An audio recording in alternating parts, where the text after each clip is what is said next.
À ses débuts, le sport automobile était une grande aventure qui effleurait bon l'huile moteur, l'essence et la passion. Une passion vécue à fleur de peau.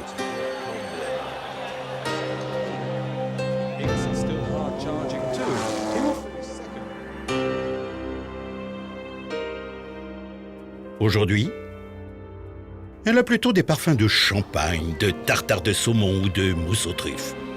L'essentiel est ailleurs.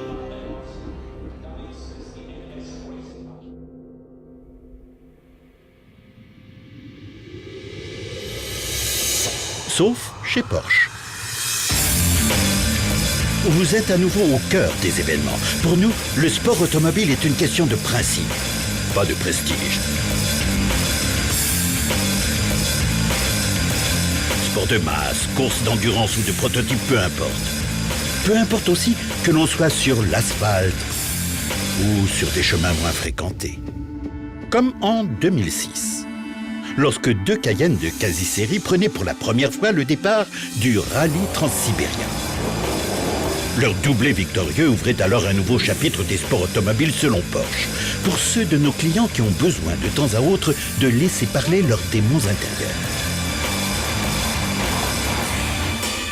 En 2007, 23 Cayenne S s'alignaient déjà sur la ligne de départ. À l'arrivée, un triplé.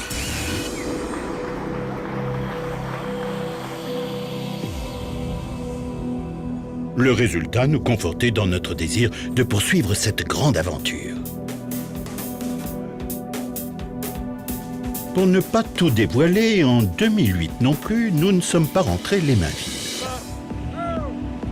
Le 11 juillet, 19 Cayenne S transsibériens ont fait le voyage aux côtés des 11 autres équipages engagés.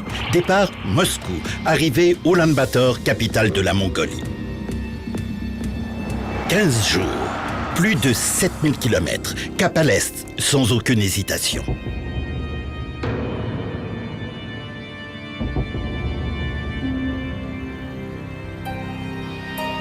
Mais aussi vers l'inconnu.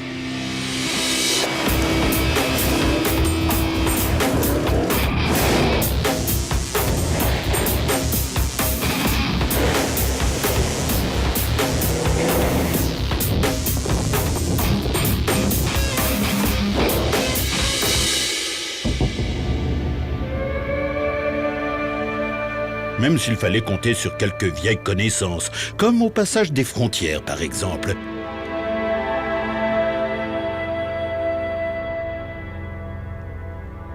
Toujours l'occasion d'engager des discussions intenses avec les autochtones.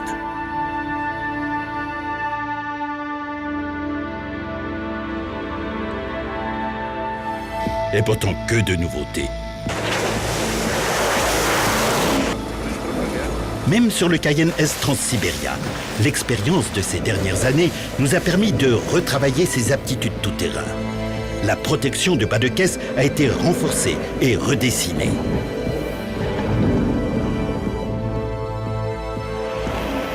Le châssis à suspension pneumatique a fait l'objet de nouveaux réglages et se voit doté de nouveaux amortisseurs pour votre plus grand confort. Mais dès que la concurrence entre en jeu, l'épuisement se transforme en une volonté farouche de donner le meilleur de soi-même.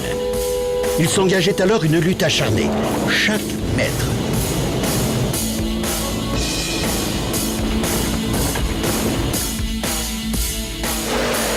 Voire chaque centimètre compte.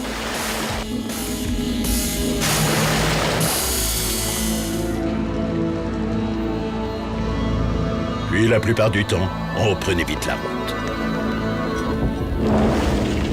La plupart du temps seulement, car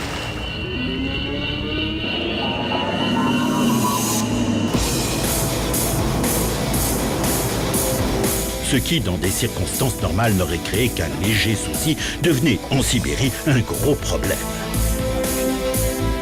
Il fallait alors mettre la main à la pâte, vivre la compétition à fleur de peau.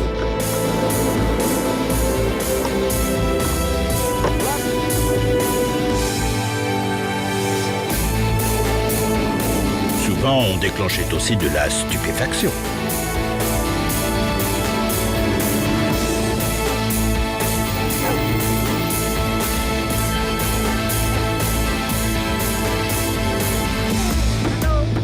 Normal, puisque même les rafraîchissements prenaient ici une allure assez inhabituelle.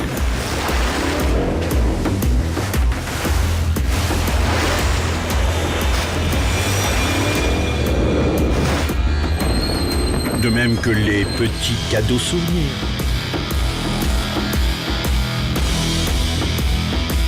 Et puis, il y avait les spéciales, qui exigeaient le meilleur de l'homme et de la machine.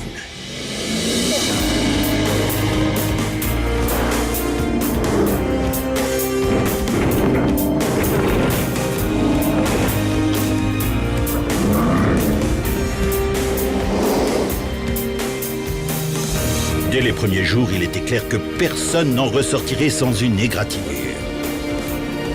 Mais pas sans une belle histoire à raconter non plus.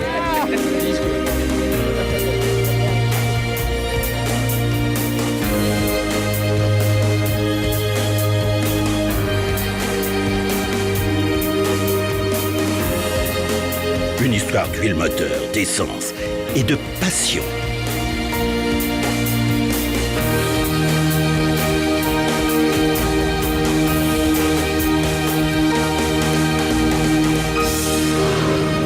D'une belle et grande aventure.